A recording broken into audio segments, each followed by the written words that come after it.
এখানে মিডিয়াম সাইজের আলু নেওয়া হয়েছে লম্বাটে টাইপের এবং আগে থেকে ধুয়ে নেওয়া হয়েছে। মেশিনের সাহায্যে কাটা হচ্ছে আর তারপরে এগুলোকে একটা লম্বা চিকন কাঠির ভিতরে ঢুকিয়ে স্প্রিঙ্কল করা হবে আর এর জন্যই এটাকে টর্নেডো পটেটো চিপস বলা হয়।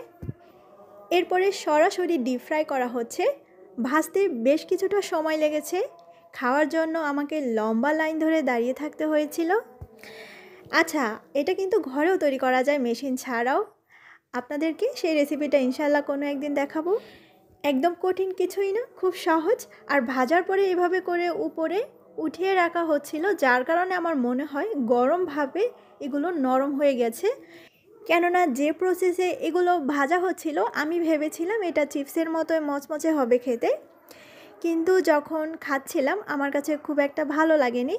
মচমচে হলে হয়তো খেতে মজাই লাগতো। সব শেষে চাট মশলা এবং টমেটো সস দেওয়া হচ্ছে। টমেটো সসের কোয়ালিটিও ছিল না ভালো। আচ্ছা, যাই হোক, মেলার থেকেও মজার করে খুব সহজেই কিভাবে ঘরে তৈরি করা যায় সেই রেসিপিটা খুব দ্রুতই আপনাদের সাথে শেয়ার করার চেষ্টা করব। ততক্ষণে সবাই অনেক বেশি ভালো থাকবেন এই কামনা করে আজকে এখানেই বিদায় নিচ্ছি। আল্লাহ হাফেজ।